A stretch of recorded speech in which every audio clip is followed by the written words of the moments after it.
A continuación, Nuevo Poder.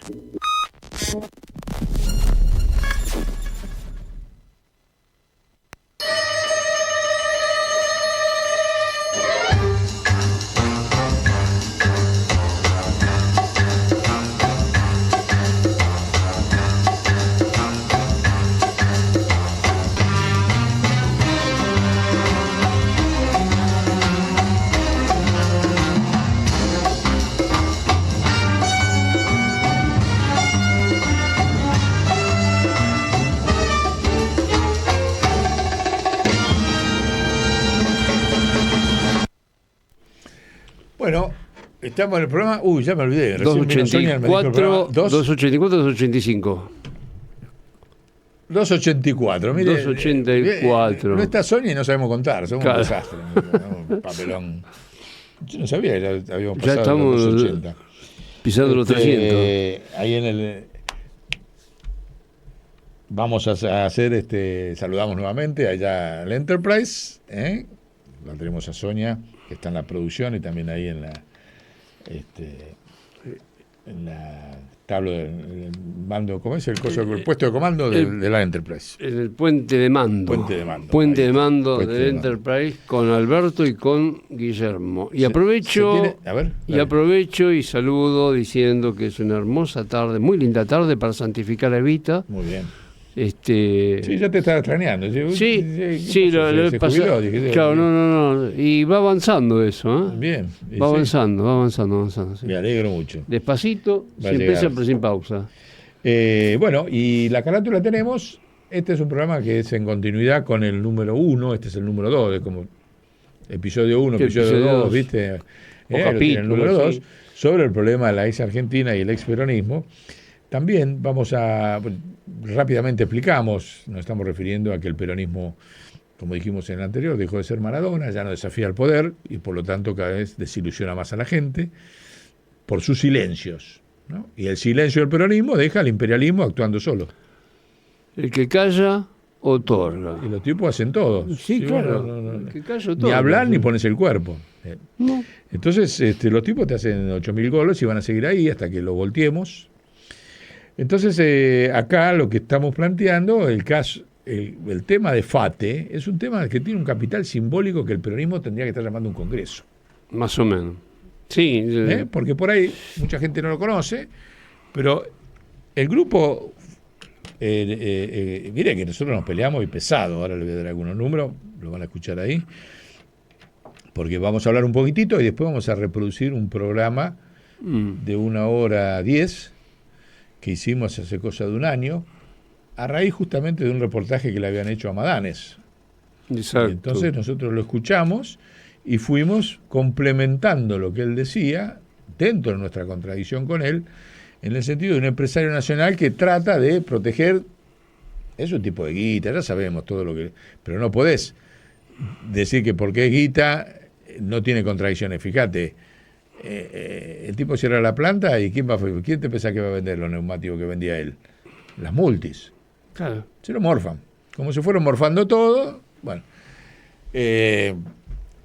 Entonces, con mucha sutileza y de diplomacia de un tipo que forma parte del Círculo Rojo, pero sabe que se lo van a morfar adentro del Círculo Rojo, dice una serie de cosas y nosotros lo potenciamos en esto que van a escuchar ahora ahí. Pero que no es tanto, no me interesa juzgar a Madanes. Me interesa el símbolo que significa para la destrucción de la Argentina. Es el modelo perfecto que sintetiza todo, porque el tipo hizo todos los deberes. Tecnología de punta, tecnología de esto, tecnología internacional, exportar al mundo, pero marche el precio igual.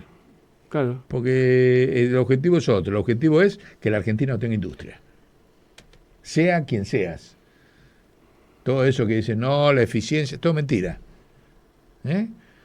Todo mentira. Es todo mentira. Sturzenegger, el gran tipo que destruyó todo, acaba de hacer un contrato millonario a su mujer para que dé charlas de inglés en la Cancillería. Y acaba de contratar, el que está con el serrucho acaba de contratar por 12 meses 4 pisos ahí en diagonal. Sobran edificios públicos por todos lados, vacío, porque como destruyeron todo, la gente no está. Claro. Al tipo un contrato de 60 millones de mangos por mes. 72 millones, 4 pisos ahí a la vuelta de la Casa Rosada. Más las expensas, más todo, por un año son 800 millones de mangos. Más. 72 son 1.000 millones de mangos con las expensas, los impuestos y todo. El tipo que destruyó todo, bueno, están todos en el afano. Están todos en el afano. Entonces, pero bueno, ya sabemos, el problema somos nosotros. Que ellos sean eso, lo han sido siempre. Claro.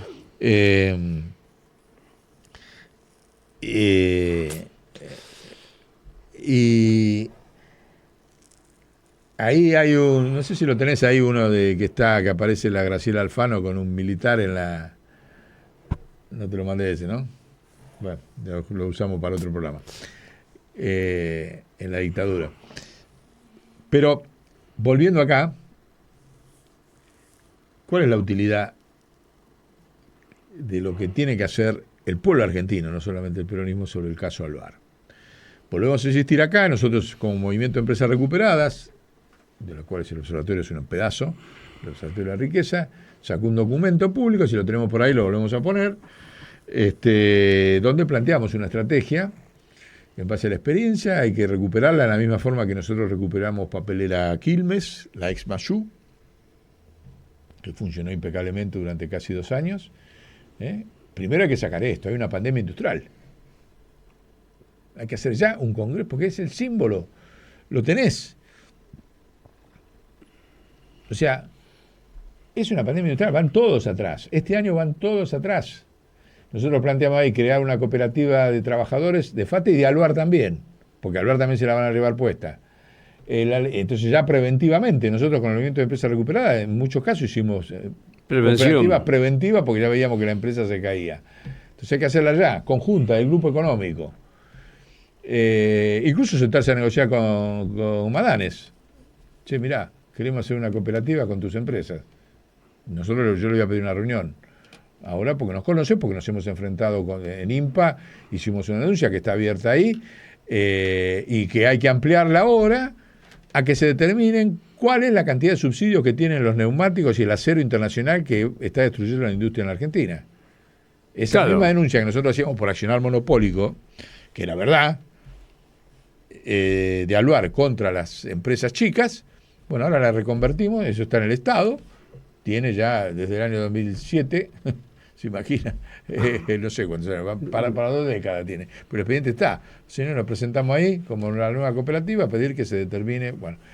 Entonces tenemos la experiencia de la, ¿cómo es? De la papelera Quilmes, que hasta que la fundió nuevamente con maniobras dolosas judiciales, utilizando y comiendo a jueces que la iban de progresistas, Papelera Tucumán, que era su competidor, pero ahí estaba el Estado, y mira lo que le voy a decir, estaba la cooperativa de trabajadores, el Estado municipal, que yo representaba, y el Estado nacional. Eso mismo tiene que hacer, si no lo hace el Estado nacional, porque Milei no lo va a hacer, Axel lo tiene que hacer, porque Madanes Alvar está en la provincia de Buenos Aires. Entonces tiene ese modelo, y tiene otro modelo, para decir, ¿sabe qué tiene que decir Axel? Yo vengo a hacer lo mismo que hizo Macri con la confitería Las Violetas. ¿Vio la confitería Las Violetas? Sí. De Corrientes, de Rivadavia y Castrobarro, Rivadavia y Medrano? Bueno, sí. Esa había cerrado, nosotros nos pusimos a organizar como Movimiento Nacional de Empresas Recuperadas, está muy cerca de IMPA, una cooperativa para reabrirla, porque es un lugar maravilloso. Es hermosísimo. Bueno, y enseguida cayó la mafia de Barrio Nuevo, que no quería que hiciéramos la cooperativa, como siempre, pero los muchachos armaron la cooperativa. El asunto es que hoy, ¿saben cómo funciona? 3 patas. La cooperativa, el gobierno de la ciudad de Buenos Aires, el gobierno de Macri, y un empresario privado que puso plata para reacondicionarla y qué sé yo. Es un consorcio de 3 patas. Los trabajadores organizaron cooperativa, el gobierno de la ciudad de Buenos Aires, liberal, sentado en una mesa. O sea, el gobierno de Milei, porque este gobierno de Milei es lo mismo, no es Macri, esto no es lo mismo. Entonces, ¿cómo es eso de que para preservar la confitería Las Violetas Se ponen... Y para preservar FATE, ¿no? Axel, te la dejé picando. Ahí la tenés. Tomá la iniciativa. Sí. Organizá a los trabajadores. Y planteá que copiás el modelo de la confitería La Violeta, famosa en la Ciudad de Buenos Aires, declarada de interés cultural, ¿sí? Que funciona perfecto. Hay colas, porque funcionan tan bien que las masitas que se hacen ahí no se hacen más ricas en ningún lado, en pocos lugares en la Ciudad de Buenos Aires. Y la cola es permanente los fines de semana. Y están los trabajadores organizados en cooperativa, el Estado liberal de Macri. Y un empresario. Y un empresario que puso plata. Va a decir que no lo lográs, Axel. Y si no lo lográs, invitanos. No nos abriste el juego nunca, ¿eh? Al movimiento de empresa recuperada, que nos conocés bien, porque vos naciste del 501 en IMPA. No eras nadie cuando hicimos el 501 en IMPA, en términos políticos. Y te acordás. Y después sí, empezaste a sumarte a las empresas recuperadas junto con ¿cómo es? Con Iván Hein. ¿Sí? Ahí vinieron juntos y qué sé yo. Volvé a la fuente, Axel. Así como tenés que volver a la fuente del peronismo, que todavía no volviste, volvé a la fuente del movimiento de empresa recuperada poniéndote arriba del tema de Alvar Fati. Habla de Alvar también. Habla de Alvar. Porque se la van a llevar a las dos puestas. Entonces es una gran oportunidad. Se van a llevar a la puesta todo, no solamente Alvar. Y para darle que se asocie. Claro. Nosotros esta experiencia la hicimos con las empresas recuperadas en el caso Adabor, en varios casos, donde el empresario se veía que lo iban a matar y se asociaba con los laburantes para sobrevivir como empresa recuperada. En el caso Acro, un montón que pusimos ahí. Entonces está la gran oportunidad. Porque aparte es un planteo presidencial. Para vos, Axel, esto es, no, pará, yo voy a hacer algo distinto. Claro. Esto no es, ¿cómo se llama el puerto esta, la que se cayó? La de Alberto Fernández. Masalín, no es Masalín. La portadora de granos, esa. Que no se animaron a estatizar. Vicentín. ¿Te das cuenta? Es tu Vicentín, Axel, esto. Esto es tu Vicentín. Si vos estatizabas Vicentín, no te ganaba Milei. Porque generabas una expectativa de que algo iba a cambiar en la Argentina. Claro. Si vos llevas adelante esta propuesta de con Fati Alvar y Madanes y todo entonces vas a generar una esperanza en el pueblo argentino. Mientras te sigas reuniendo con los pelotudos, los gobernadores, los diputados, yendo a las marchas a boludear. No, querido, hacer política de Estado, acá la tenés picando. Ya, mandá un proyecto de ley con esto a la provincia de Buenos Aires y sentate a negociar con Madanes. Porque nosotros ya vamos a ir a negociar con Madanes, ya los vamos a pedir una reunión para llevar adelante de esto. Y que ponga él la guita, él tiene la guita, ¿no? Ya sabemos perfectamente. Bueno, poné vos, asociate con los... Claro. Y vamos a dar la pelea. Ahora, que lo hagamos nosotros, es lo que hacemos nosotros como luchadores de la soberanía a nivel popular. Pero vos, si querés ser candidato a presidencial, esta es tu carta de triunfo. Esta es tu carta de triunfo. ¿Sabes por qué? Porque mercado hay. Mercado hay. Porque hay casi 18 millones de coches que usan 5 gomas cada uno. ¿Sí? 18 por 5. ¿Está? Entonces mirá si hay mercado. Por algo sobrevivió. 90 millones de gomas. Claro. Entonces vos decís, en la provincia de Buenos Aires, política Trump, le subo los aranceles. ¿O no puede subir los aranceles?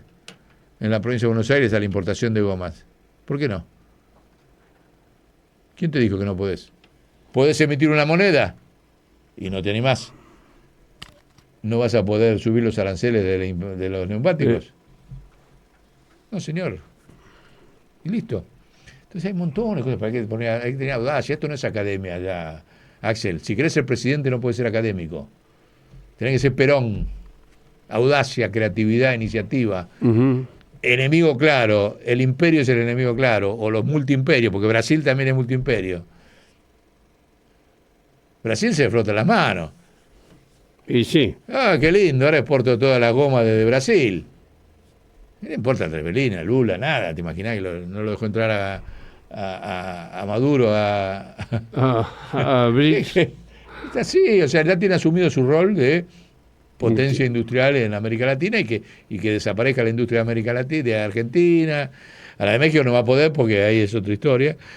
Pero la de acá, Paraguay, Bolivia, todo abajo del mando. Todo abajo del Miren, ya nosotros decíamos en los 70 que Brasil era un subimperialismo. Están los libros. Eso desapareció como categoría porque ahora éramos todos Mercosur. No, querido, es subimperialismo en la región. Y saben que descubrí que integra la OTAN. Por eso lo que estoy diciendo no es teórico. Integra la OTAN. Hay una categoría, pero no voy a anticipar el resultado, no me voy del tema. Pero Brasil es subimperialismo habilitado por la OTAN, con la categoría MNNA, en la cual está Argentina también. Aliado de esta OTAN, bueno, Brasil también es aliado de esta OTAN. ¿Qué me cuentan? Entonces, ¿qué basta? Que Lula, que los latinoamericanos, todo mentira. Todo mentira. Bueno, entonces estábamos con el amigo que vamos a escuchar ahora a ahí no está invertido porque no está Sonia, porque tiene un tema de salud y estás vos en el programa que fue hace un año. Sí. Que está el amigo Madanes con... Claro, y antes de escucharlo quiero hacer una reflexión sobre la tremenda conferencia de prensa que dio el nieto de Fidel Castro, doctor en física nuclear, porque tiene que ver con esto, con lo que van a escuchar ahora de Madanes, que dio en Londres. Está ya la física de la dignidad se llama, y es el nieto de Fidel, Sí. Y muy contento yo porque lo que dijo tiene mucho que ver con los primeros investigaciones nuestras que hicimos sobre nuevos paradigmas con el tema de la entropía y la economía. Él dijo ahí que en el mundo físico, dirigiéndose a Trump, ¿no? Adelante de, como había como 1000 tipos ahí físicos en Londres, te imaginabas, sale a hablar en pleno quilombo mundial con Cuba, sale a hablar el nieto de Fidel, doctor en física nuclear. En el mundo físico, cuando comprimís una sustancia, aumenta su energía interna y se calienta. Donald Trump cree que la presión genera sumisión. Está equivocado. La presión genera resistencia. Claro. Tema físico. Le tiró con la física diciendo, vos me apretás, yo me caliento y me resisto. Me presionás.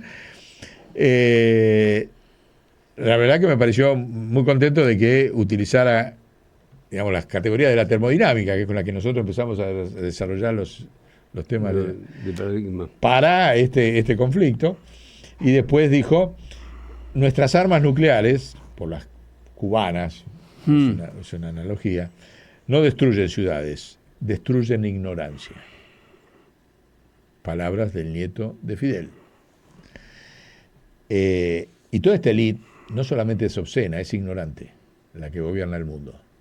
Después lo vamos a ver en otro programa sobre que tiene los días contados la obscenidad en el mundo. Después hizo mención a una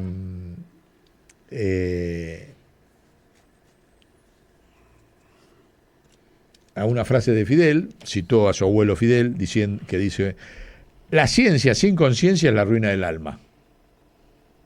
Miren qué interesante. Y acá se cruza todo esto con el padre Teilhard de Chardin. Él no lo dijo, lo agregamos nosotros. Cuando el padre Teilhard pronostica de que el enrollamiento de la materia, el aumento de la tensión, que es lo mismo que está describiendo el nieto de Fidel, provoca en la civilización humana 4 factores que hacen saltar la conciencia hacia el punto omega y al Cristo cósmico, ¿no? Como padre que era religioso. Sí, sí. Convergencia, concentración, personalización, ultrapersonalización, cerebro colectivo y planetización. Esto lo escribió en 1950, 30, 40, 50, por ahí no tengo bien la fecha, como síntesis. Teilhard de Chardin, pero que coincide totalmente con esto. O sea, cuando él dice la presión crea resistencia, crea estos niveles que está describiendo Teilhard, de distinto tipo. Y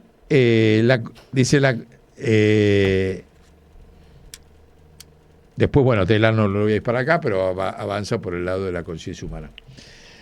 Y la compresión de la sustancia ya tiene esta élite obsoleta en el mundo la respuesta de resistencia que dice el nieto de Fidel.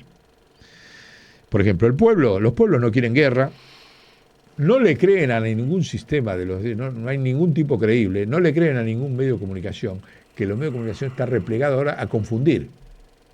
Que no es lo mismo que me confundas a que me convenzas. Que me convenzas. Claro. Antes te convencían, ahora ya no. Entonces eso es un avance de los pueblos en el mundo. No creen. A la un incremento de resistencia ante la presión. No, pará, no te creo. Te escucho, me confundís acá, me confundís una vez, 2 veces no, me confundí 3, pero... Sí, pero no te creo. Pero no te creo. Convences. No convences, claro. Entonces, no a la guerra, no a la creencia, no a la violencia. Que ellos tengan que apelar al estado de excepción en lugar del estado de derecho es producto de la resistencia. Claro. La deflación mundial no la pueden parar. Tienen una proyección demográfica donde los pueblos sojuzgados al 2100 van a ser el 70% y el 75%, sin contar lo de el sojuzgamiento interno que hacen en sus países, ¿no? Sí, sí. Como estamos viviendo en Estados Unidos, digamos, es una mini elite de 200 tipos, 200 millones de tipos en el mundo. Uh-huh. Son 200 millones de tipos que están re bien contra 10.000 que están para el carajo. Y que se les viene arriba. La correlación de fuerza numérica no le da. Uh-huh. No le da por ningún lado. Por ningún lado. No hay y proyectado en el tiempo, que no es tan lejos. Cada vez más son el 2% del mundo que no tienen ni legitimidad ni legalidad, porque están acudiendo al estado de excepción. Claro. Eso es lo que dice la resistencia que está planteando el nieto de Fidel. O sea, no lo dice él. Yo estoy transformando en datos el concepto del nieto de Fidel y de Teilhard de Chardin. Es un mundo financiado por subsidios, cada vez más. Y va a ser cada vez más evidente. Y cuanto más eso sea visible... Va a ser más fácil resolverlo. Más fácil, no me mienta más, vamos a discutir otra cosa. Sí, claro. ¿No? Bueno, y así sigue esta dinámica. Pero bueno, yo muy contento de que cierro con esta frase del nieto de Fidel. La soberanía es el oxígeno de la nación.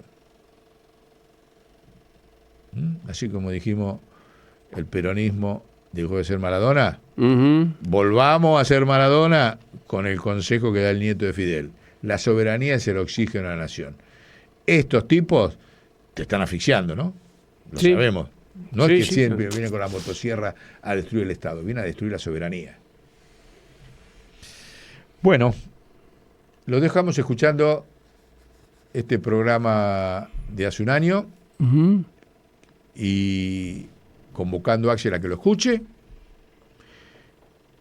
y que invite al Movimiento Nacional de Empresas Recuperadas a llevar adelante ¿la cooperativa? No, la empresa mixta, como hicimos en Papelera Quilmes con la ex Mayú. 400 trabajadores que arrancábamos del tronco y terminábamos en el papel, y que íbamos a hacer el Instituto Argentino del Libro. Por eso la destruyeron enseguida. Aníbal Fernández, que es un hombre de la CIA dentro del peronismo. Entonces Axel tiene la gran oportunidad acá, mayor todavía, porque de ahí vos le planteás, entrás en una discusión con todo el aparato de las terminales automotrices.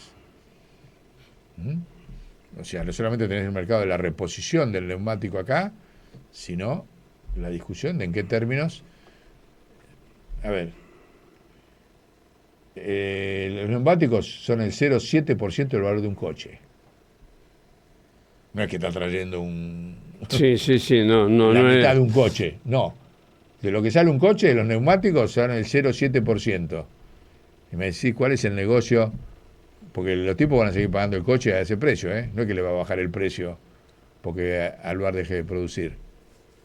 No van a bajar el precio de los autos, que es monopólico también, $25.000 más barato. Ni pedo. ¿Está? Entonces, esas políticas, si vos querés ser presidente, tenés que empezar a discutir esas cosas. Y acá tenés la oportunidad. Bueno, te dejamos escuchándonos a nosotros y a Madanes, y esperamos tu invitación, abiertamente, al Movimiento Nacional de Empresas Recuperadas. De hecho, esto sería una especie de invitación que le hacemos a él para que nos invite. No, intimación. Ah, es una intimación a nuestra... Intimación, sí. Si quieres ser candidato... Sí, que haga caso. Acá. Listo. Bueno, chao. Chao, hasta luego.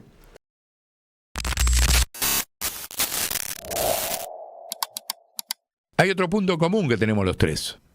Volvamos a poner en la carátula. Y que tiene que ver con lo que hay que hacer cuando se vuelva a ganar.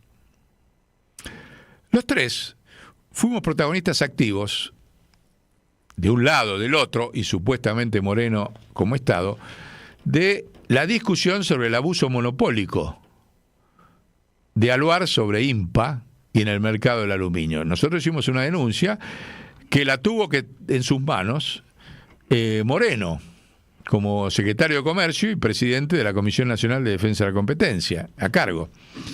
No voy a entrar en los detalles ahí lo vi a Moreno arrugar y no jugar como Estado. No voy a entrar en los detalles porque no es personal, porque no interesa eso para atrás. Claramente dejó que Aluar fundiera INPA, ¿sí?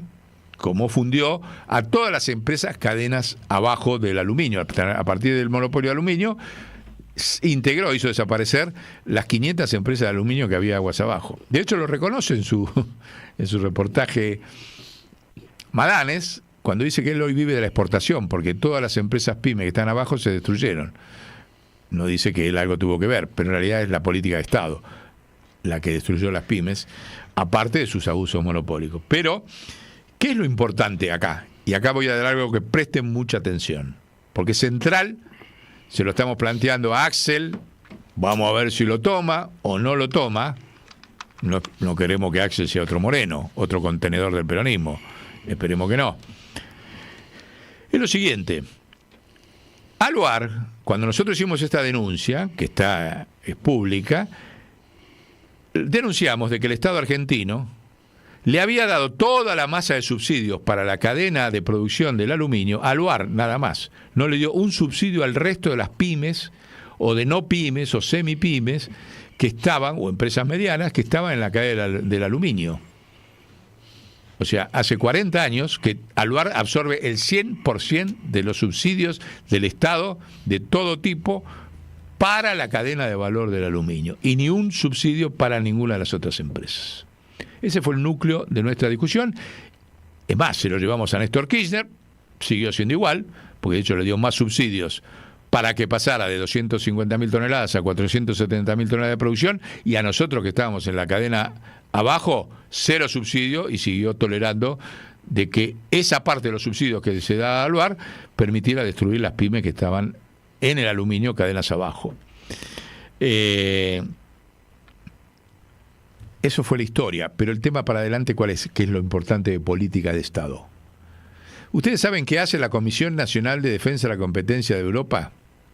Y no solo Europa, sino de otros países, pero vamos a poner algo, dado que la clase dirigente argentina es toda cholula de Europa. Lo que hace la clase dirigente, la Comisión Nacional de Defensa de la Competencia de Europa. Supongo que debe de combatir el monopolio. No. No. ¿Qué hace? Agarra la masa de subsidios que tiene asignado para el desarrollo de la cadena de valor en Europa de el aluminio, sienta a las empresas de aluminio de todos los países europeos en la mesa y le dice, bueno, la torta que tengo yo de subsidios para asignar a todas las empresas, desde los monopolios que existen hasta las pymes que existen, hasta las empresas que están por surgir y demás, dice, tráigame los planes de negocio para el desarrollo de esto a fondo, de cada uno de sus negocios, y le asigna la masa de subsidios a cada proyecto. ¿Te das cuenta de la diferencia? O sea, acá hace 40 años que Aluar se lleva el 100% de los subsidios. Claro. monopolio. No digo al bar, porque se lo lleva también Techín, se lo llevan todas, las automotrices. Las grandes. Todos los monopolios se llevan el 100% de los subsidios, y el déficit de la política de Estado, que no es peronista, no fue peronista ni siquiera Néstor en esto, en otra cosa también, peronista también, o sea, Kirchner y Cristina fueron vamos a poner un poquito más, sub 45. Sub 45. Sub 45. No llega a 50. No llega a 50, pero supera el sub 30 de Moreno. ¿Por qué? Porque no hicieron esto, no hicieron con el Banco Central y no agarraron la masa de subsidios para desarrollar la cadena de valor de cada rama de la producción, como hacen todos los países desarrollados. ¿Se dan cuenta la importancia de esta carátula? ¿Por qué les digo que no es personal? No me interesa hablar mal contra Moreno, porque Moreno se la pasa puteando a Axel. ¿Sí? Eso responderá, es una señal preocupante de que en realidad lo que quiere es que el peronismo no vuelva a ser peronismo, en lugar de exigirle a Axel que haga lo que hizo Perón. Claro. ¿Se dan cuenta? Ahí está la diferencia. Entonces, ese tema central lo obvia cuando pongamos la carátula, cuando decimos Madanes no dice todo lo que sabe, él sabe cómo funcionan los subsidios en Europa y no lo dice en el discurso. Tampoco es culpa de él, porque no lo dice nadie en la Argentina.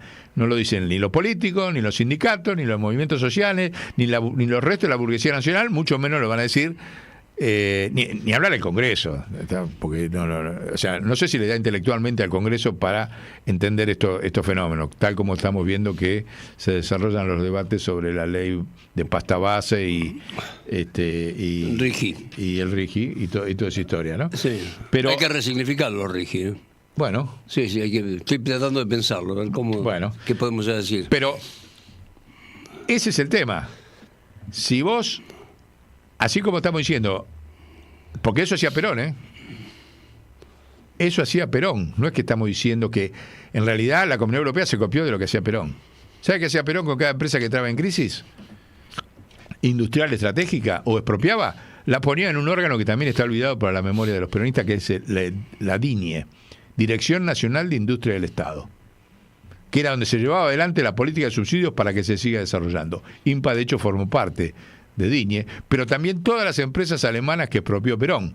Estoy hablando de empresas de primer lugar, Bayer, Metaldinie, todas esas las expropió Perón y hizo un órgano de Estado que formaba parte del Banco Central, pero en la parte industrial, ¿sí? Para canalizar los subsidios. O sea que lo que estamos diciendo, no estamos inventando la pólvora. El problema es que el peronismo lo borró de su práctica de gestión de Estado.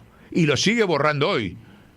Eso es lo grave, porque ni Scioli, ni Moreno, ni Pichetto, ni los gremios, ni el peronismo acá, el único que empieza a hablar de los monopolios es Axel Kicillof. Todavía no habla de esto que estamos diciendo nosotros, pero va a tener que empezar a hablarlo si quiere ganar, y mucho más si gana al día siguiente. ¿Se dan cuenta? Entonces,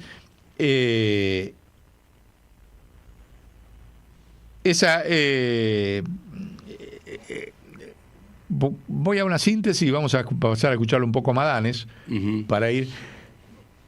Milei, por orden de la OTAN, viene a destruirle el Estado y a practicar el genocidio integral. Por eso no le interesa que la gente se muera antes, saca los medicamentos. Todos sabemos qué está pasando. La nueva ola de lawfare contra los pobres, contra los movimientos sociales, los comedores. Todo eso forma parte del objetivo de la OTAN. De genocidio integral. ¿Sí? No es genocidio, no te mato a tiros. Te mato por condiciones sociales, igual que lo hizo nazi, lo hizo el imperialismo nazi en Europa, tal como lo definió Raphael Lemkin. Están haciendo exactamente lo mismo que hizo el imperialismo alemán en Europa durante la Segunda Guerra, pero en términos integrales, ¿sí? Con una violencia selectiva. Por eso lo vemos en el próximo programa. Pero ¿a qué voy a esto? De eso va a quedar todo destruido. Entonces, en la reconstrucción del Estado va la calidad del Estado. Y eso es lo que hay que empezar a decir. El pueblo argentino, por su bombardeo mediático, aceptó votar a un energúmeno, un incapaz, un delincuente, votaste al sargento de la OTAN, que encima da shows, ahora se hace el cantor, ahí en el Luna, que la verdad que la iglesia estuvo muy mal, La iglesia estuvo muy mal, porque el Luna Park es de la iglesia. y esto se lo digo a García Cuerva, ¿sí? No le tendría que haber dado el Luna Park para que haga el papelón argentino que hizo ayer, porque es un papelón argentino, García Cuerva. No es el papelón de él, ¿eh? Los que quedamos ante el mundo como ridículos somos nosotros. Que se vaya a los lugares de él. Que le presten el Alvear Palace, que le presten el Libertador. Los lugares de la Embajada de Estados Unidos. ¿Por qué no lo hizo en la Embajada de Estados Unidos? ¿Cómo hace un lugar histórico como el Luna Park? Donde Perón conoció a Evita. Donde tantos hechos pasaron, donde se despidió Sui Generis, donde Maradona hizo su casamiento, todo. García Cuerva, estás mirando fuera del tarro, porque ese papelón de ayer lo pagamos todos los argentinos, y también la Iglesia Argentina, por haberle prestado el lugar, que es de la Iglesia, porque la viuda de Lecture se lo donó a la Iglesia hace 10, 15 años, ¿sí? Entonces le tendría que haber dicho, mire, no, lo tengo ocupado, lo tengo reservado. ¿Con quién? Y van a venir un montón de pobres a dormir ese día. Abro el Luna Park, que lo tendría que hacer, para que todos los pobres que duermen en la calle, en la Ciudad de Buenos Aires, puedan ir a dormir al Luna Park. ¿Por qué no lo hace García Cuerva? Explícame, ¿por qué? Porque, viste, tenerlo cerradito ahí, todos los pibes en la calle y los pobres durmiendo ahí. Bueno, me fui a otro tema, pero que no viene mal, porque ahí nos hiciste pasar el papelón a todos los argentinos ante el mundo. Entonces, eso no haría Mujica, Eso no haría Mujica, Entonces, hablamos de Mujica por los 50 años, hacemos un acto en los 50 años por Mujica, y a la semana se lo damos al sargento de la OTAN. A ver, Francisco, intervenir por lo menos, a ver si algún poco de coherencia, por lo menos. Bueno, pero vamos a escuchar ahora y lo vamos a ir escuchando y arranquemos con el reportaje que le hacen a Madanes.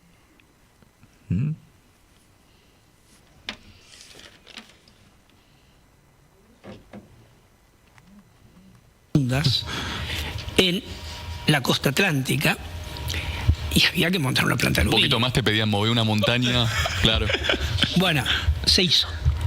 Curiosamente se hizo con muchos problemas, pero se hizo. Y a la par... Perdón, ¿en qué periodo se hace una bestialidad así? ¿Cuánto tarda entre que arranca y termina el proceso? Tardó unos 6-7 años todo el proceso, desde empezar con la construcción de la planta, la represa. ¿El Estado qué injerencia tuvo ahí? El Estado brindó un programa de promoción que había un diferimiento impositivo a partir de la integración de un aporte de capital propio de quien fuese seleccionado como ganador del concurso. El Estado construía la represa, el Estado hacía el tendido de las líneas eléctricas, que son 2 líneas de alta tensión, y el Estado construía un puerto de aguas profundas y la empresa construía la planta. Pero venimos de una estructura de 60 personas todavía ahí en FATE. No, ya la nueva planta de San Fernando era una planta que estaba más cerca de las 700, 800 personas. Okay. Sí, ya se había crecido significativamente. Pero a la par, y esto creo que es un punto que, digamos, los jóvenes de hoy no pueden recordar porque no fue de su momento, un interesantísimo proyecto de desarrollo que llegó a ocupar en esos años 1.400 personas, que fue el desarrollo de la actividad electrónica, donde se fabricaban en Argentina tanto calculadoras como microprocesadores, como procesadores. Fue un, digamos, proyecto que fue previo a la Ley de Promoción de Tierra del Fuego. ¿Y por qué digo previo? Porque lamentablemente todo lo que se logró desarrollar durante un cierto periodo de tiempo, en una estrechísima colaboración con la Facultad de Ciencias Exactas, y donde se era muy exitoso, porque Argentina en ese sector estaba por delante de Brasil e inclusive de México, lamentablemente después el criterio de ese sector cambió y se movió a algo muy distinto, que eran estas armadurías, ¿no? Que sin, digamos, poner una nota de crítica muy aguda, lamentablemente lo que hicieron que fue que todo el desarrollo propio que se había hecho se fue perdiendo. Pero bueno, ese es el pasado. O sea, básicamente, vos decías, ya había algo desarrollado con temas electrónicos y profundos, y como que se cambió por otro régimen. No se podía competir contra el modelo de Tierra del Fuego. O sea, básicamente Tierra del Fuego en electrónica barrió con la electrónica del continente. Exactamente, sí. Lamentablemente, sí. No fue tan así en Brasil, donde se hizo una promoción algo diferente, y si bien Manaus tuvo condiciones muy favorables, fue muy distinto a lo que se hizo localmente en Argentina. Brasil desarrolló su industria electrónica exitosamente, nosotros lamentablemente terminamos siendo una armaduría. Javier, cuando se termina esa inversión bestial, entonces, la represa, que duró 6 años, dijiste más. Bueno, ahí estamos bien, entonces. ¿Se escucha bien? ¿Sí? Bueno, primeros comentarios rápidos, después ahora sigue. Esto se lo decimos, a ver, ¿a quién nos vamos a dirigir? Nos vamos a dirigir a los dos, a Moreno y a Madanes, en términos constructivos para el post-gobierno de Milei. Lo más importante es que ahí hay que decir que vamos a la cuestión económica y después vamos a la política. La cuestión económica es que ahí Madanes, vieron que hace una comparación con Brasil. ¿Sí? Madanes no dice, cuando sabe, porque lo sufre, o Madanes, te lo digo en primera persona, vamos a hablar en primera persona. Vos sabés que en el mundo se compite con la financiación. Después más adelante decís algo en eso. Y vos sabés que la Argentina es el único país del mundo que no tiene banco de desarrollo. Y cuando vos haces mención al periodo en que se hizo esa construcción de Aluar, de la cual nosotros fuimos competidor tuyo, porque INPA encabezó la otra parte de la licitación, encabezando a todas las empresas pymes en la licitación de la planta que ganó Helvar. Te has olvidado de Helvar en todo tu relato histórico, nosotros no, porque a nosotros nos ganó Helvar. No era solamente Madanes, era Helvar, Madanes, los dueños de Aluar. Entonces no es bueno contar parte de la historia como que todo fue Madanes, porque no fue todo Madanes. Helvar le hizo ganar en un periodo muy interesante, que también vos lo borrás equivocadamente del relato. Te entiendo, porque vos tenés que hacer equilibrio con el establishment, y a nadie le gusta hablar bien de Helvar en el establishment económico, ¿sí? Y mucho menos hablar de Aldo Ferrer, y mucho menos hablar de que Leviston, el general, el único momento nacional que tuvo la revolución de Onganía fue ese año de Leviston. En ese año de Leviston se resolvió la licitación de la cual nació la Aluar, porque había nacido el Banco de Desarrollo en un acuerdo entre Aldo Ferrer, Leviston y Tacón, el secretario general de Luz y Fuerza, ¿sí? Entonces, el Banco de Desarrollo estuvo atrás. En esa época la Argentina tenía algún sistema no ideal, pero muy positivo de financiamiento a largo plazo para el desarrollo industrial. Eso falta de todo tu relato, Madanes. No pido que vos hagas punta, porque el establishment no quiere que haya crédito a largo plazo, pero estoy obligado a complementar como empresario tu discurso, conociendo los límites que tenés, pero dado que le hablas a los jóvenes tienen que aprender de que Argentina es el único país cash en el mundo. Es el único país que a partir del menemismo y hasta hoy no tiene crédito ni a corto, ni a mediano, ni a largo plazo, mucho menos. Y Brasil sí lo tiene. Ese fenómeno de que nos pasó por arriba Brasil no surgió de la nada, surgió de que Argentina dejó de tener banco de desarrollo con crédito a largo plazo, y Brasil tiene un banco de desarrollo fondeado por el pueblo todos los meses con un 2% de carga de descuento por planilla destinado a financiar el crédito a largo plazo de todo Brasil. Esa es la clave por la cual FATE perdió el lugar. No fue un fenómeno de Tierra del Fuego, porque si hubiese habido un banco de desarrollo, hubiese seguido el desarrollo de FATE y el desarrollo de la isla de Tierra del Fuego, que tenía una cuestión estratégica por la soberanía de las Malvinas. Entonces ahí no pido que lo digas, porque si no el establishment te va a sacar hasta el bar, pero sí nosotros estamos obligados a los jóvenes de la radio, a los cuales hemos pedido hacer otra reunión, que nos hagan un reportaje a nosotros, vamos a ver si nos contestan, estos chicos con esta radio que se llama Industria, porque nosotros tenemos 60 años de industria en la Argentina, de experiencia y como cámara de empresas, en diversas empresas o cámaras de empresas antimonopólicas. Entonces, primer complemento, te falta ese diagnóstico, porque vos cuando perdés los mercados, cuando a vos se te funden las clientes pymes, como bien reconoces más adelante, se te funden porque no tenés, porque la actividad privada no tiene crédito a largo plazo. Y no es verdad, que lo decís en un error, que eso pasa porque el Estado se lleva el crédito y no le queda crédito. No, porque en Brasil el Banco de Desarrollo financia las dos cosas: el Estado y los privados. ¿Por qué? Porque tiene este mecanismo, como tiene lo mismo Noruega, como tiene lo mismo Bolivia, como tiene lo mismo la Comunidad Europea, como tiene lo mismo Estados Unidos, como tiene lo mismo China, Rusia, los países de Eurasia, menos la Argentina. Entonces, cuando nosotros decimos que te ponemos acá, que vos sabés esto, porque vos lo sufrís cuando vas a exportar.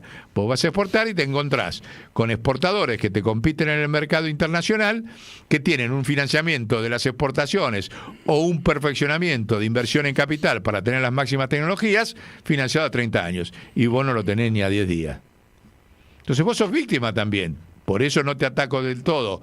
En algún momento peleamos por lo de Aluar. Ahora te estoy defendiendo, si querés. De cara, no me interesa defenderte a vos ni a Aluar en especial, sino la política de Estado de calidad para cuando venga un gobierno después de Milei. Entonces, por eso es importante usar tus palabras, que son bien intencionadas, pero son insuficientes, porque vos sabés, lo vivís en carne propia cada vez que tenés que cotizar, o como lo decís recién ahí, más adelante, decís, me sale lo mismo llevar la tonelada de aluminio que produzco en la planta hasta el puerto, que desde el puerto hasta Japón. Y te creo, y estoy seguro que es así. El flete sale lo mismo, de andar 5 kilómetros en camión hasta ahí, que desde ahí. Pero ¿sabes qué pasa? El flete internacional está subsidiado. Porque la cadena mundial, vos lo decís más adelante con mucho, pero me estoy adelantando acá un poquito. Sigamos por acá. O me involucro a fondo. ¿Y por qué no te habías involucrado antes? Ponele a los 18 años, ¿qué pasó? Porque había conflictos familiares que eran difíciles de resolver y, bueno, uno a veces tiene la gana de ser productivo y no vivir en un mundo de conflictos. Pero tu papá traía problemas a casa, ¿te acordás de esas conversaciones? Mi padre falleció también a los 63 años, cuando yo tenía 22 años. O sea, hay una brecha de 18 años donde me dediqué a hacer mi vida de una manera algo alejada a los intereses familiares, o por lo menos al origen de los intereses familiares. Pero bueno, todo vuelve en la vida. ¿Y cómo fue ese traspaso de estar en el sector financiero al industrial? ¿Cuáles fueron los primeros aprendizajes? ¿Cuáles fueron los primeros desafíos que encontraste? A mí la parte industrial siempre me interesó. Lo que pasa es que son dos sombreros que son difíciles de llevar al mismo tiempo. Hay una suma de cosas. El estado civil de uno, yo era soltero, no tenía hijos, vivía, digamos, con algunos criterios distintos a los que después me tuve que comprometer, así que la actividad industrial requiere un compromiso muy fuerte. Uno no es más o menos industrial. Y yo consideré en ese momento que no se podía en paralelo uno comprometer con ambas actividades. Las cosas hay que hacerlas bien. ¿Por qué hay un mayor compromiso para vos? Porque el día a día es totalmente distinto. Y la visión tiene que ser de muchísimo más largo plazo. Por la inversión, por las máquinas. Estaría bueno, ¿cómo es el día a día para vos en tu experiencia financiera y el día a día en tu experiencia industrial? El día a día, la parte financiera cierra el balance todos los días. Todos los días uno hace una evaluación de cómo funcionó el negocio.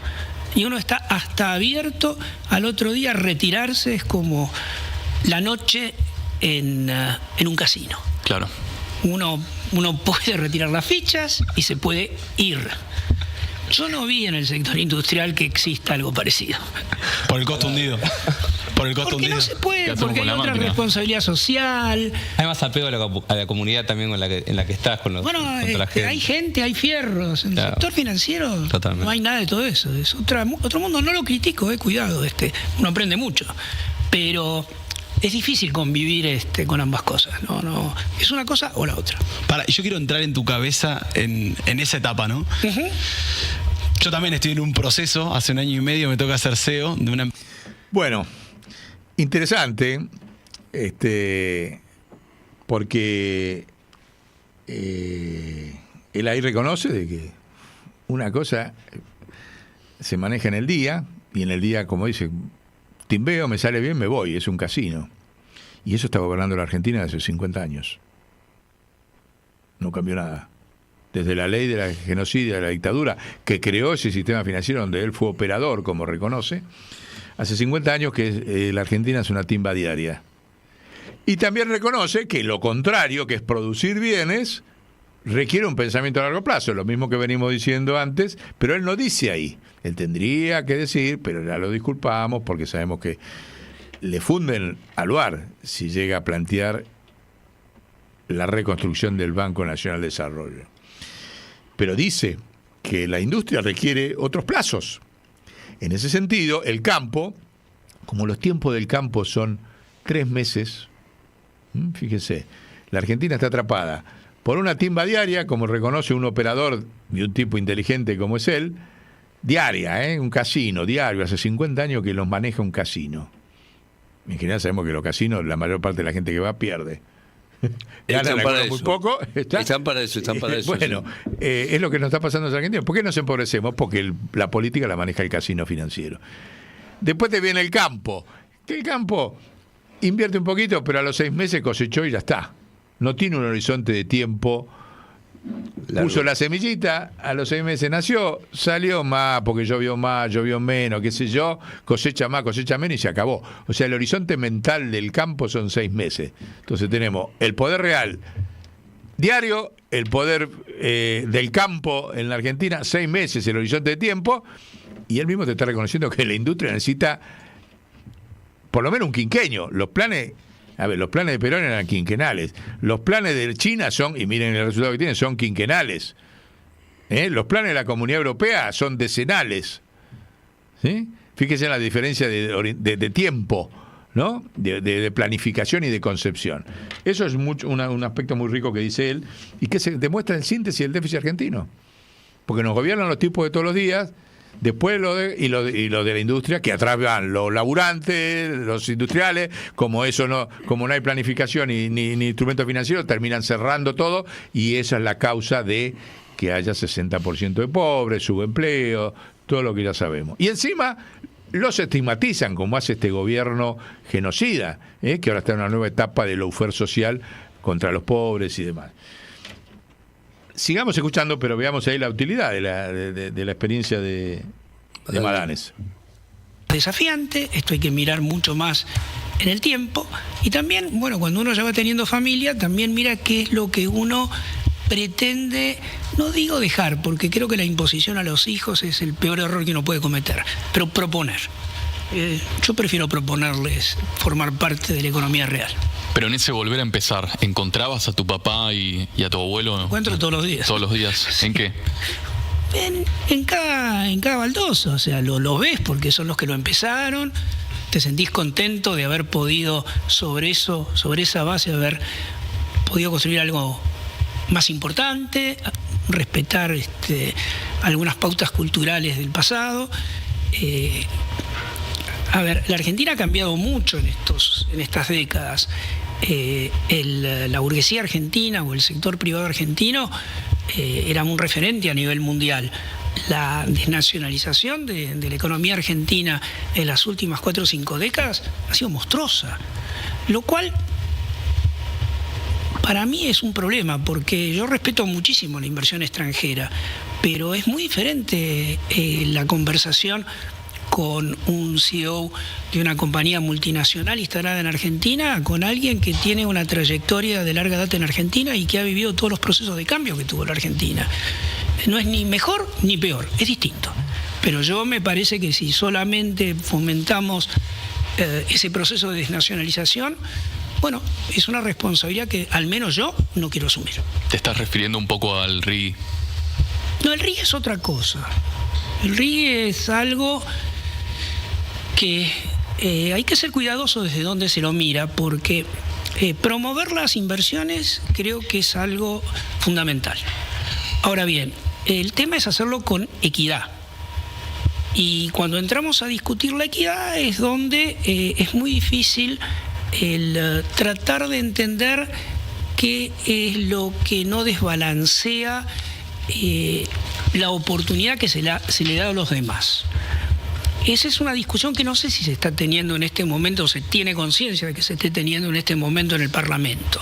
O sea, yo escucho críticas por el monto del RIGI, escucho críticas por el monto de los beneficios que el RIGI otorga.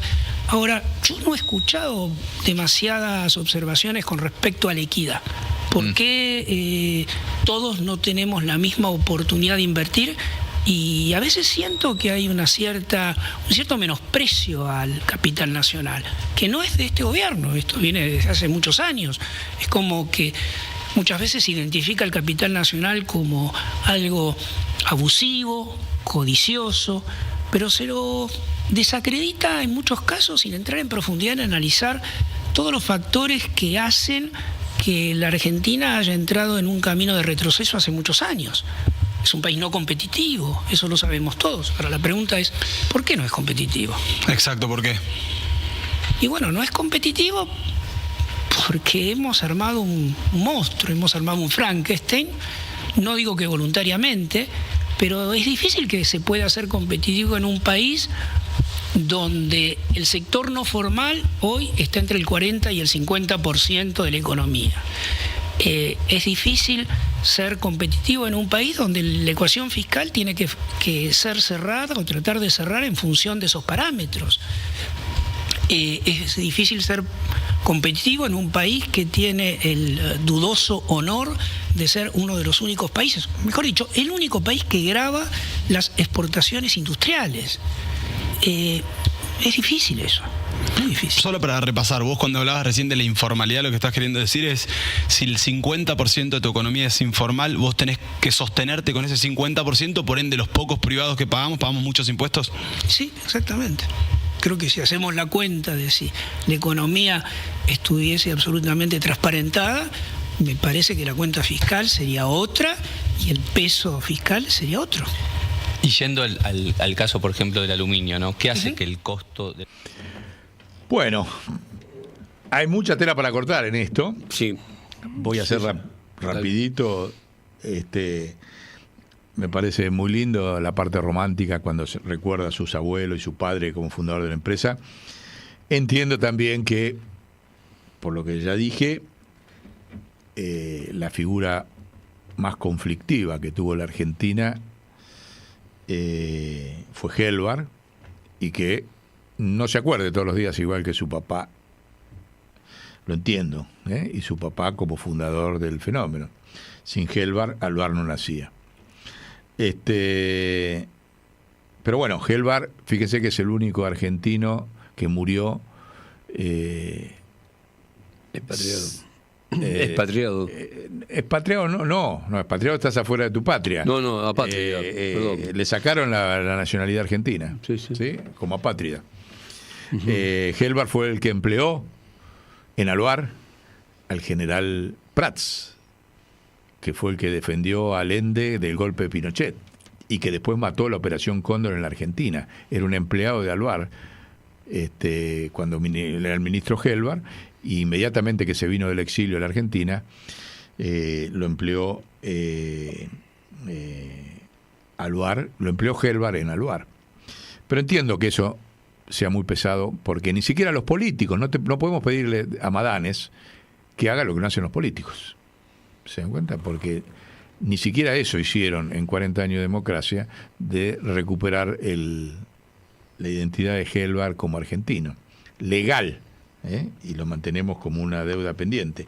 Ahora, saliendo de la cuestión esta romántica del origen de Alvar, les aclaro que todos estos temas, estuvimos 5 horas de almuerzo en un restaurante muy, muy elegante de San Isidro con el Vasco Murúa, en el marco de la denuncia que acabamos de decir.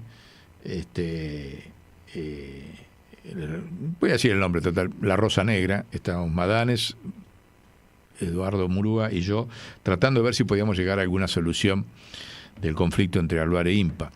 Así que todo esto también lo hablábamos, 5 horas, ya había cerrado todo el mundo, nos quedamos solos. Fue una charla muy, muy linda, entre dos enemigos comerciales, pero no de la patria. Eso hay que decirlo. O sea que no es que estoy hablando acá sin haberlo hablado con él cara a cara. Y lo mismo que lo que le critico a Moreno, todo lo que le critico se lo he dicho cara a cara. Ahora, es muy interesante la parte cuando él habla del menosprecio, porque los otros temas que él plantea sobre la desnacionalización de la economía y la falta de igualdad y de equidad en torno al RIGI, eso es responsabilidad de toda la clase política, sindical y académica de la Argentina, no es responsabilidad de Madanes. Él describe lo que pasa como actor exitoso, porque a pesar de tener todo eso en contra, se mantiene en pie. Alguna capacidad ha tenido. Es cierto que también se mantuvo en pie, como solamente te mantienes en pie, destruyendo comercialmente a otros, ¿no? Pero te mantuviste en pie en un contexto de un Estado que promueve al enemigo, que promueve la desnacionalización. Entonces él dice, con palabras muy elegantes, un diagnóstico hoy sigue pendiente adentro de los subperonistas del 30%, sigue pendiente atrás de Moreno. Moreno, como ejemplo, Leo Pichetto y demás, no hablan de nacionalizar, de recuperar el poder nacional, no hablan de esa categoría que planteó Aldo Ferrer de la densidad nacional, que es lo mismo que está diciendo Madanes. ¿Por qué no hablan? A pesar de Milei no se habla. A pesar del desastre de Milei, el tema que plantea ahí Madanes no está en la agenda de la discusión política nacional y mucho menos el peronismo. ¿Se dan cuenta? Porque lo digo que Moreno es 30% de peronistas porque no tiene este tema en la agenda. ¿Sí? Entonces, Madanes ha planteado el tema. ¿Quién agarra el guante? Nosotros sí. Ya lo hemos dicho, con lo que venimos hablando de... Y sobre todo después plantea un tema muy de fondo. Cuando él plantea sobre el RIGI, que hay un tema de equidad, de falta de equidad, diplomáticamente les está diciendo están violando la Constitución. Porque la Constitución dice que todos tenemos que ser iguales ante la ley. Y el RIGI consagra la desigualdad ante la ley entre el capital internacional y el capital nacional. Él pide que no sea tan así, diplomáticamente, pero va al corazón político que no asume la clase dirigente en la Argentina, ni el sistema judicial, porque el sistema judicial ya tendría que haber estado pronunciándose. Le allanan los comedores, la justicia, que es un instrumento colonial, le está allanando los comedores a los pobres a ver si encuentran algo, y no actúa de oficio para frenar la desigualdad ante la ley con el RIGI.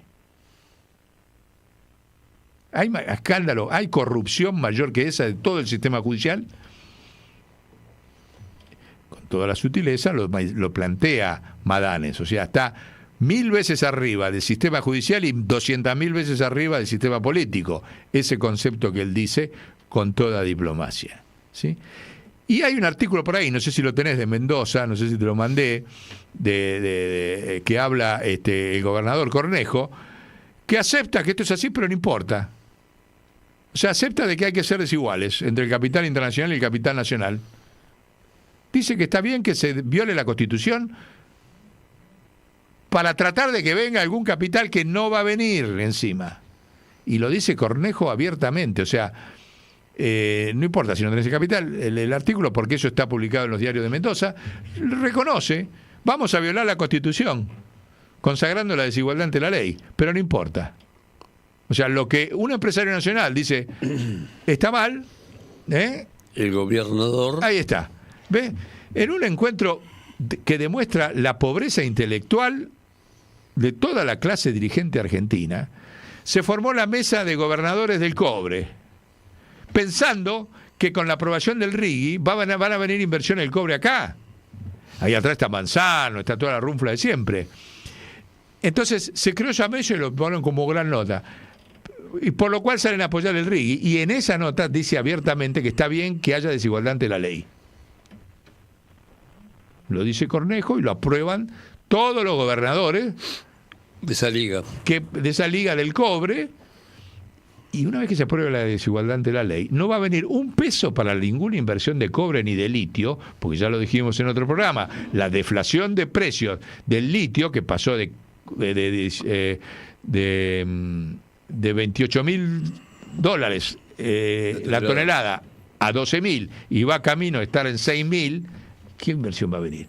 El cobre lo mismo, lo sacan en los lugares estratégicos que apenas lo pueden mantener en $10.000, cuando tendría que estar en 25.000 si no hubiera deflación. ¿Y usted se piensa que van a aumentar la deflación del cobre sacándolo de algunas minitas de las provincias de ahí? No. A ver, lo que pasa es que cobra. Todos esos gobernadores tienen que ser investigados de si hay corrupción en la mesa del cobre para aprobar el RIGI, y no tengan ninguna duda, ellos saben que lo van a aprobar y cobran para aprobarlo por izquierda en cuentas de paraísos fiscales en el exterior, y saben que no va a venir un mango. Ahora, atrás del RIGI va a venir, como ya lo dijimos en otro programa, el narcotráfico.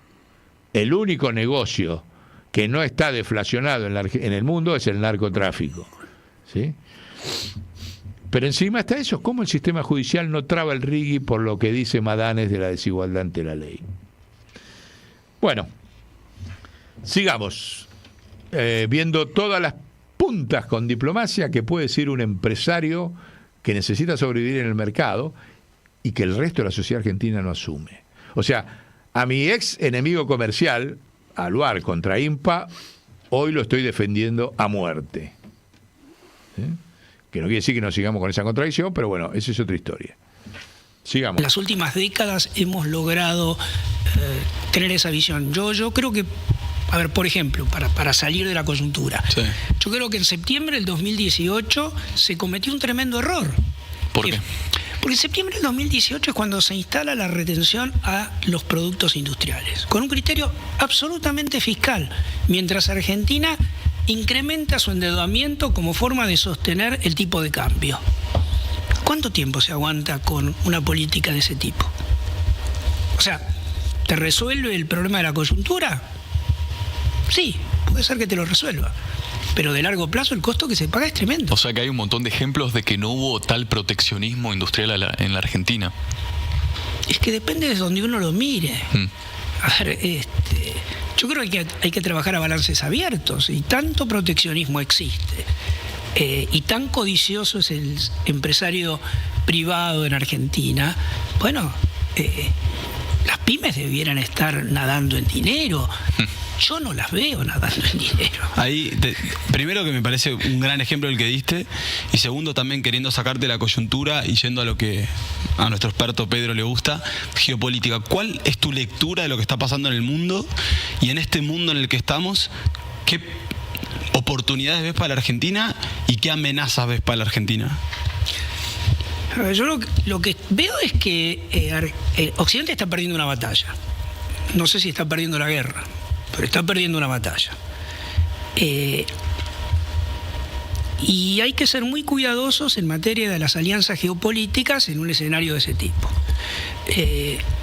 Me parece que nosotros, el alinearnos absolutamente en determinada dirección, si no consideramos nuestras debilidades y la necesidad de que, si nos alineamos de esa forma, es indispensable tener un prestamista de última instancia que nos resuelva nuestros problemas, estamos cometiendo un acto de suicidio. No me parece mal alinearse, no me parece mal sentirse occidental, no me parece mal un montón de cosas. No tomar partido al 100%. Pero tenemos que ser consistentes.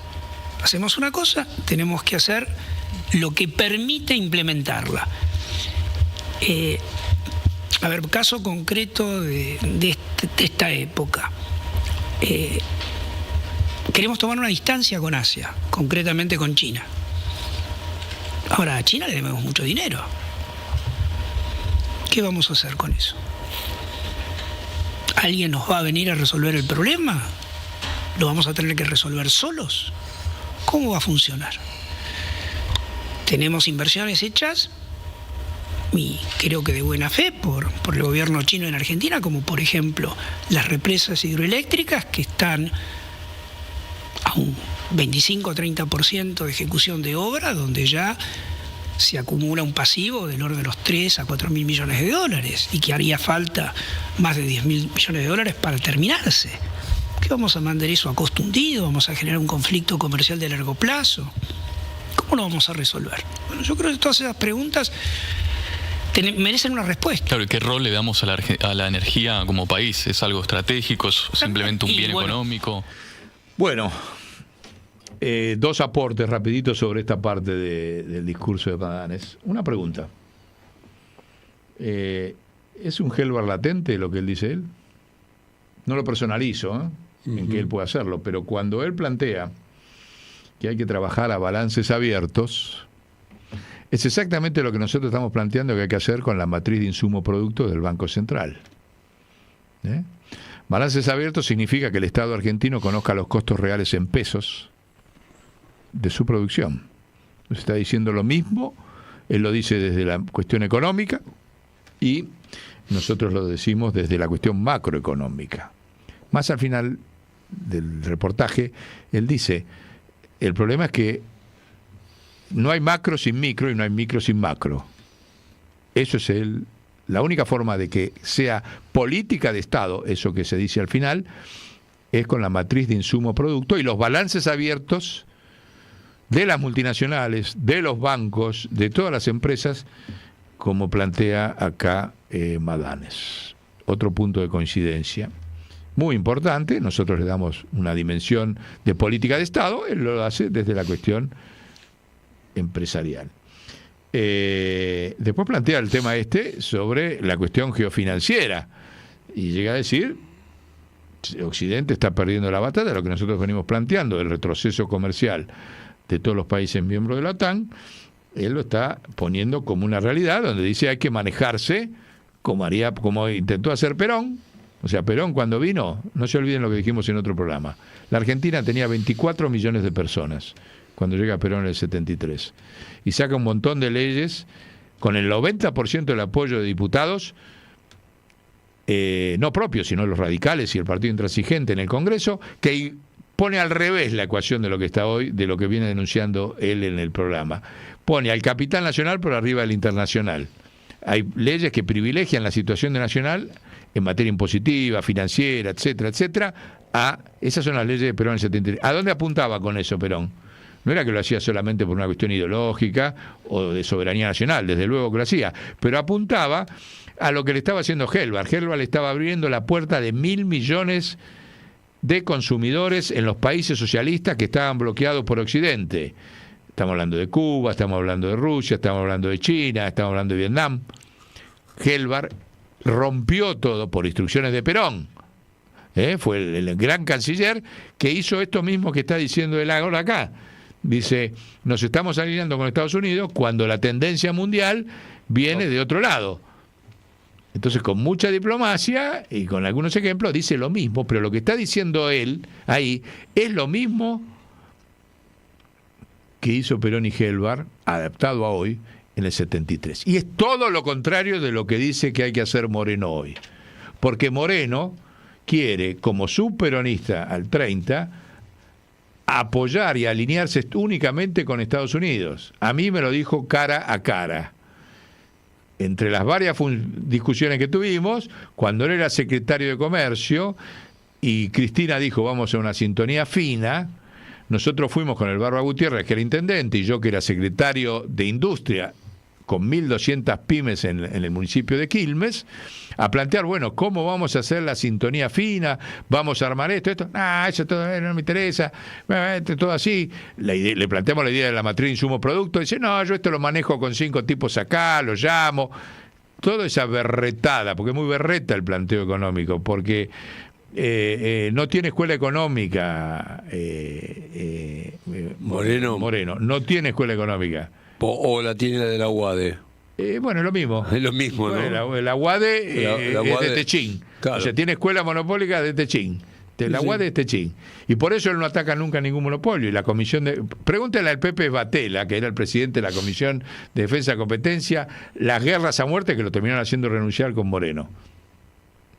Por este tema de cómo manejarse con los monopolios. Pero bueno, volviendo... Al 30%. Al 30%. ¿Cuál es el 30%? El 30% es que hay que hacer la matriz de insumo-producto y abrir los balances como plantea Madanes, y desde ahí generar los subsidios necesarios para cada una de esas industrias en el marco de la Comisión de Defensa y Competencia, donde están todos sentados, desde Alvar a INPA. Y viene el señor del Banco Central y dice, bueno, señores, para el aluminio hay X millones de pesos de subsidio en el año, tanto para INPA, tanto para Alvar, tanto para esto, según los planes de negocio que después hay que presentar. Tiene que controlar y demás el Estado, igual que hace allá. Así que esa batalla que él está planteando ahí es la misma que la de Perón. Y bueno, a ver, pasemos a otro. Ese es básicamente nuestro insumo más importante. El coque se produce en Argentina, en las destilerías argentinas. Bueno, y algunos insumos menores químicos se importan, otros se producen localmente. ¿Esos minerales que mencionás no están en Argentina? Esos minerales en general son en lo que se denomina la franja tropical. Si nosotros quisiéramos procesar ese tipo de minerales, tendríamos que hacer a través de un proceso distinto que se llama tierras lateritas, que son abundantes, sobre todo en la provincia de Misiones, pero que generan un desequilibrio ambiental terrible. Sí. O sea, es impensado que nos dediquemos a eso. No, cada cosa de acuerdo a una lógica, no tiene sentido tampoco eso. Bien, ahí yo tengo un comentario. Vos hace un rato hablabas de el sector empresario argentino, de la desnacionalización, de estos factores. Nosotros partimos mucho de la autocrítica. ¿Cuál es el rol que le asignás vos al empresariado, a la dirigencia empresarial, a la dirigencia industrial sobre la actualidad que estamos viviendo hoy? Bueno, ¿que yo le asigno o que le veo? Lo que quieras contestar.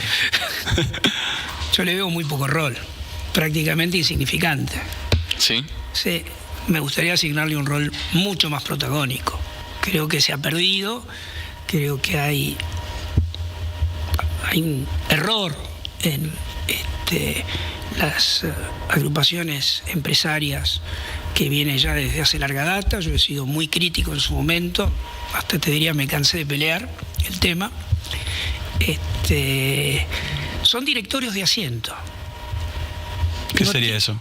Directorios de asiento es cuando ya está definido quién va a ir y por cuántos años de su vida va a ir. Entonces se transforma más en un geriátrico que en algo pujante. Perdón por la terminología, pero... O sea, para vos somos casta, en algún sentido. Claro, hoy que casta. Porque la casta por ahí tiene algunas virtudes. Esto no sé a qué apunta. Apunta a que las mismas personas se eternizan en determinados lugares y la verdad que no transmite ningún entusiasmo. Pero sentís que hay una mayor dificultad, por lo menos yo la siento del lado empresarial. Nosotros no podemos ir y cortar una calle, por ejemplo. No podemos ir y parar una planta. ¿Cómo hacemos nosotros para expresarnos cuando tenemos esas debilidades que estamos resolviendo, por ejemplo, el día a día? Bueno, en primer lugar, tenés que saber que la cosa no pasa por entorpecer una calle. Pasa por tener un discurso estructurado, con un sector privado medianamente comprometido, que sienta que su opinión es respetada. Y eso yo no lo veo en las agrupaciones empresariales argentinas. Yo creo que ya de antemano sabés quiénes van a ser las personas que van a ir, el discurso lo desconocés, termina siendo un discurso pobre, con muy poca firmeza. Bueno, ¿Qué crees que nos llevó a eso? O sea, que como sociedad, digo. Bueno, ahí influye mucho, creo que en parte la desnacionalización contribuyó mucho a eso. Y por otro lado, me parece que hay una cierta tendencia a utilizar a las agrupaciones empresarias como un lugar de exhibición, más que como un lugar de compromiso. Entonces, francamente, no entiendo por qué en algunos casos se considera que eso te da una tarjeta de presentación donde vas a ser más escuchado. Te tienen que escuchar el discurso, no la persona.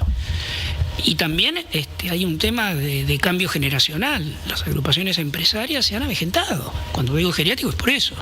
A la juventud se le ha dado pocas posibilidades. Una persona de 35 o 40 años no es un chico ya. Creo que sabe pensar incluso mejor que los mayores, tiene por lo menos una tecnología mucho más avanzada. Entonces, ¿qué estamos demorando? ¿Para qué tenerlos ahí frisados y esperar que gente que ya fracasó siga haciendo propuestas? No somos escuchados. El sector privado en Argentina no es escuchado. Y lamentablemente en algunos casos hay motivos por los cuales no es escuchado. Yo quería, digamos... vos querías comentar algo sobre esta parte, a ver. El comentario que hace ahí el industrial jovencito me parece que es un problema de lo que venimos por ahí charlando en algún momento, ¿no? El ocultarlo a Perón, por un lado, y el ocultar que son trabajadores. Entonces agarra y dice, no podemos cruzar una calle o una cosa por el estilo. Llámalo compañero a cruzar la calle. Salí con el pueblo a cruzar la calle. ¿Qué necesitas? Encontrarte con la gente de, no sé, somos todos empresarios, entonces yo me junto con vos y sos empresario, y si no, tu propuesta es una, y yo como laburante de un torno o laburante de un, ¿cómo se llama? De lo que sea, no tengo las mismas necesidades de desarrollo. A mí me parece que ahí hay un problema de culturalización, de ocultamiento de Perón, de un problema de batalla cultural que le dicen. Sí, me parece que... A ver, es interesante la reflexión, pero ¿sabés qué pasa? Sí, no. Que ya lo hicieron y la pagaron caro con las cárceles del macrismo. Porque Lascurain era el secretario, era el presidente de la Asociación de Industriales Metalúrgicos y salió a enfrentar las políticas de Macri, se movilizaban junto con los gremios en la calle, hacía eso que decían, y fue uno de los que metió preso enseguida el sistema con el macrismo. Sí, claro. Lo mismo le pasó a otros empresarios. De hecho, fíjense qué curioso, que la mayor parte, o casi todos, le diría, un 90% de los presos políticos del macrismo, o sea, del sistema colonial, fueron empresarios. No fueron políticos. Dirigente sindical no hubo ninguno. A uno solo. Pero vos tenías a Gerardo Ferreira, sí, que hay formas y formas de hacer lo que vos decís, salir a la calle, salir a respaldar, a generar medio de comunicación donde la voz del pueblo se pudiera expresar y demás, pero la represalia del poder colonial disciplina, porque se ha disciplinado a los sindicatos y ha disciplinado a los políticos, te imaginas que no va a disciplinar a los empresarios. Entonces hay que prestarle atención a eso, ¿viste? Que no es tanto la cuestión de si salís, sino que inmediatamente que saliste tuviste una represalia con cárcel, como no hubo desde la dictadura militar a empresarios, ¿sí? La causa de los cuadernos, inventada por el poder colonial para robarle todas sus empresas. Bueno, eso sabemos cómo disciplina, mete miedo. Igual es útil lo que vos decís, sí, porque claro, resulta difícil. Él habla en otra parte del reportaje, reivindica a Frondizi. ¿Sí? Sí, sí. Pero nunca se anima a hablar de Perón. Claro. Pero ¿por qué va a hablar de Perón si los peronistas no hablan de Perón? ¿Por qué le voy a exigir a un empresario que reivindique lo que hizo Perón cuando los peronistas no reivindican lo profundo que hizo Perón, como el caso de Moreno, su peronista al 30%? Entonces no le puedo exigir al empresario lo que no hago. Si yo voy al frente, pero ya te digo, hay que ver, Lascurain fue el único que salió, cuando lo sacaron de la cárcel, se cagó a trompada con el fiscal ¿Se acuerdan? Hay un video que se caga trompada con el fiscal en la puerta de en la puerta de Comodoro Pi. No había ningún peronista cagarse a trompada con un fiscal, ¿eh? Fue Lascurain. ¿Sí? Sin embargo, viste a todos los políticos que habían sido jefes de gabinete, como Abal Medina, corromperse, sí, firmo que hubo corrupción con K para salir libres. Guarda el parche, ¿eh? Que el peronismo no dio el ejemplo en la resistencia al Macri, ¿eh? Y no. Bueno, pero a ver, volvamos entonces un poquito al amigo Madanes, porque cuando él plantea cuando él dice es peor que la casta, guarda, está rompiendo el paradigma de Milei, porque Milei, si uno lo analiza, no solamente forma parte, como dijimos, del sargento de la OTAN, sino que es un producto de la casta comunicacional y judicial. O sea, el lawfare es una casta la que lo hizo. El sistema judicial, el sistema mediático. ¿Quién instaló a Milei permanentemente en los medios de comunicación? La casta comunicacional. Entonces, es interesante el cuestionamiento que hace ahí el amigo Madanes, que ahora me animo, fuimos enemigos comerciales, pero ahora somos la patria amigos. De los amigos. No, la crítica esta que él hace nos pone en la misma senda. Y a ver, vamos a otra parte final que hay, el último recorte. A ver, ¿qué era? De un gobierno. ¿Vos alguna vez, porque quiero que la gente sepa también lo que es la responsabilidad de tener a tantas familias, no es que te sentás en una poltrona y simplemente esperar a recibir? ¿Vos sentiste alguna vez un apriete de parte de la política por el tema precios? ¿Cómo se transita eso? ¿Alguna vez? Todo el tiempo. Todo el tiempo. Sí. Pero bueno, estamos acostumbrados. ¿Y qué le decís? Que abramos los libros. Yo recuerdo durante la época de Guillermo Moreno, a mí me tocaba ir por lo menos una vez por mes a discutir los temas. Y quiero aclarar, nunca hubo un revólver en la mesa, creo que es parte de la fantasía. No era una conversación suave, ni mucho menos. Pero durante ese tiempo yo me empeñé, y lo logré bastante, a trabajar a libro abierto. O sea, hacían costos. Sí, abríamos los costos totalmente y se mostraba. ¿Estás a favor de eso? A ver, con esto no quiero decir que estoy a favor de las formas, de los modos, pero sí estoy a favor de trabajar a libro abierto. Creo que es la única manera. O sea, básicamente decís que si todos nos pondríamos de acuerdo a trabajar a libro abierto, mejoraría la economía. No me cabe la menor duda. O sea, nos quitaríamos un montón de fantasmas que tenemos. Bueno, el sector automotriz, con el tier 1, 2 y 3, con la cadena de proveedores, trabaja mucho a libro abierto. Sí, el problema es que trabaja por un lado a libro abierto y por otro lado con una guadaña. Entonces, se ignora. ¿Cómo sería?